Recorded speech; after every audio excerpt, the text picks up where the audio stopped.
A great bit of Wisconsin trivia presented Jeopardy style would be this. On November 1st, 1935, this movie was the first film ever screened at a Marcus Theater. I am better at Wheel of Fortune, but we'll try this. What is It's in the Air, a comedy starring Jack Benny, as Fox 6's Carl Deffenbaugh turns back the clock 90 years later.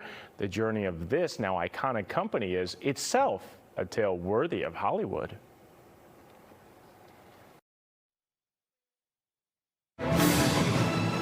It's a name synonymous with the movies. Marcus is the icon. The biggest stars, the biggest stories, playing for generations on a Marcus silver screen.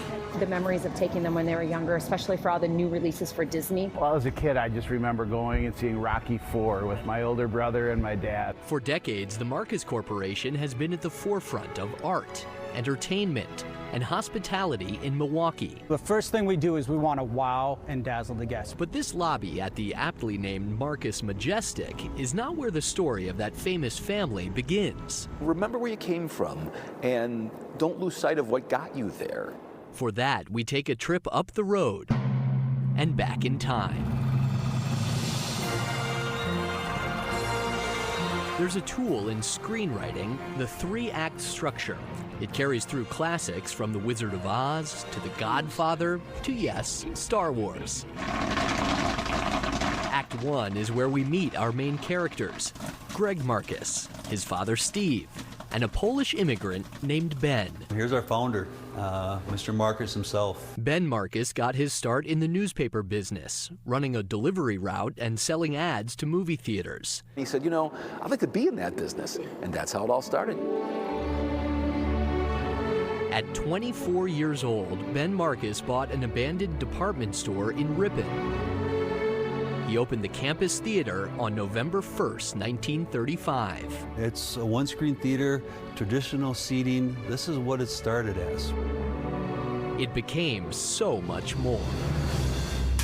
Act 2 typically presents our characters with a series of challenges, but it's also known as the build. And from humble beginnings, that's exactly what Ben, Steve, and now Greg did. Fueled by what's known in the company as Ben's Commandments. Your employees, they're your most important asset. Dieter won. You know, so take good care of them. Greg Marcus enjoyed a front row seat to all his grandfather and then father built. People don't realize that at one point restaurants were the biggest part of our business. Hotels came next.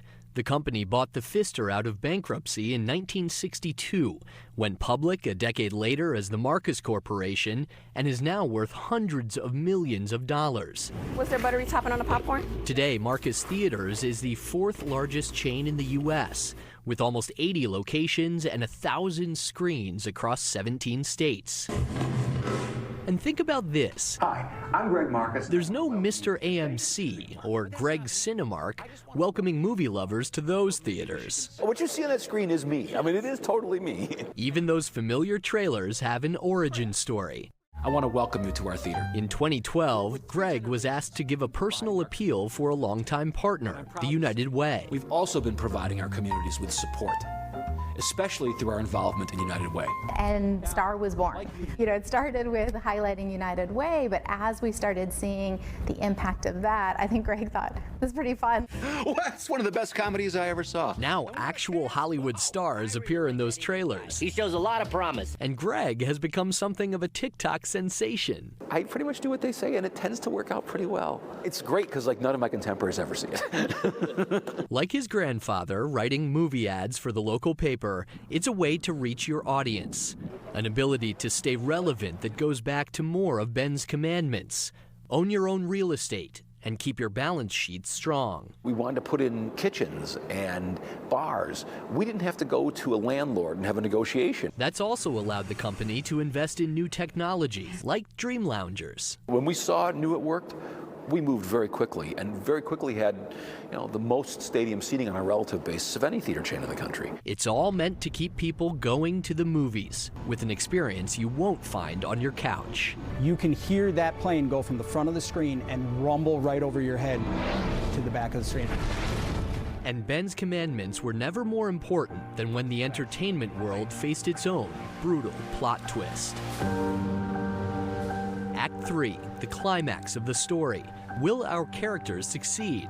Like many things in the early days of the pandemic, a future for Marcus was anything but guaranteed. Had our balance sheet not been the way it was, I don't know that you and I'd be sitting here because we'd have been done under by the pandemic. The dual challenges of shutdowns and streaming shrunk two things: the number of movies being made and the windows of how quickly they're available at home.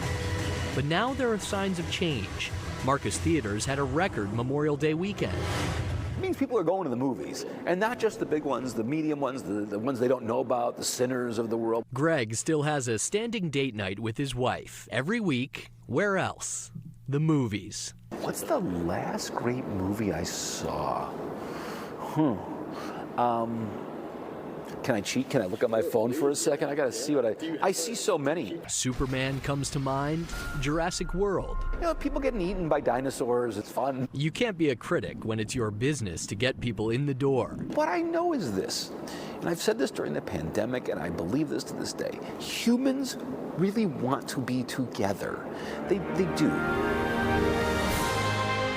To Marx's credit, you know, they could have walked away from this during the recession. They kept it open just because it's the first one. So I think that speaks volumes for their legacy. Assuming we're all still humans and we aren't just been replaced by AI bots, Terminator does not come true. As long as we're still all human beings, there will be a business in people being together. It's our character's point of view, proven true over 90 magical years, starting a long time ago at a theater not so far away.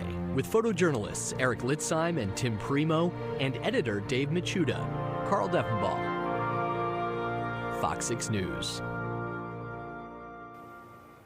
As you can imagine, there's so much more to the Marcus story that Carl could not fit into this piece.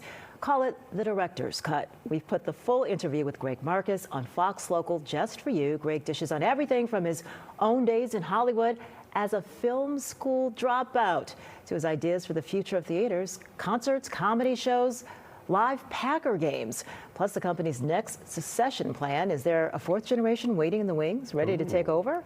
It's all there for you, right there on Fox Local. There is nothing like seeing a movie in the movie theater. Yeah. And the popcorn tastes better there. It's just everything is better, and just being there with other people. I didn't know the whole company history. I knew it was a local company, but didn't know it like that. Oh, so. I remember Big Boy as a child. It was a restaurant, and it was like a Big Boy with a burger.